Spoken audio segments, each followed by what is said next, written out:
Fortune Barishal নয় 2025 সালের global super league খেলবে রংপুর রাইডার্স, এটা জানিয়েছে গ্লোবাল সুপার লিগের চেয়ারম্যান ক্লাইভ লয়েড। তিনি বলেন 2024 সালের global super league champion Rangpur রাইডার্সকে কোনোভাবেই বাদ দেওয়া যাবে না, সে কারণে 2025 সালের গ্লোবাল সুপার লিগ খেলতে পারবে না ফরচুন বরিশাল। পাকিস্তানি ব্যাট কোম্পানির দোকান দিলেন তামিম ইকবাল খান। অনেক বছর ধরেই পাকিস্তানি সিএ কোম্পানির ব্যাট ইউজ করে তামিম, সে কারণে তার ব্যাটগুলো থাকে সবার আগ্রহের শীর্ষে। এন্টে পাকিস্তান থেকে তার মাধ্যমে অনেকেই ব্যাট আনায়, কিন্তু এখন আর পাকিস্তান থেকে ব্যাট আনাতে হবে না, কারণ বাংলাদেশেই সিএ কোম্পানির দোকান দিয়েছে তামিম।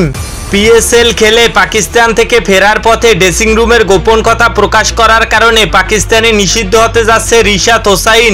পাকিস্তানে এটি একটি অপরাধ। রিশাদ হোসাইন সে ক্ষমা চেয়েছে, এখন দেখা যাক যে পাকিস্তান ক্রিকেট বোর্ড ক্ষমা করে কিনা।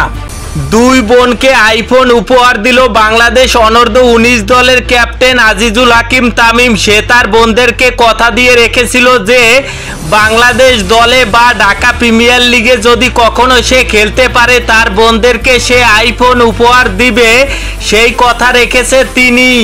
মাশরাফি নাকি তামিম, কাকে বিসিবি সভাপতি হিসাবে দেখতে চান? আওয়ামী লীগ নিষিদ্ধ হওয়ার কারণে মাশরাফি বিন মুর্তজা কোনো রাজনৈতিক দলের সাথে যুক্ত নেই। অন্যদিকে তামিম ইকবাল খান সে বিএনপি সমাবেশে গিয়েছে, এন্টে সেখানে বক্তব্য রেখেছে। মাশরাফি ও তামিমের ভিতরে কাকে বিসিবি সভাপতি হিসাবে দেখতে চান অবশ্যই কমেন্ট করে জানাবেন।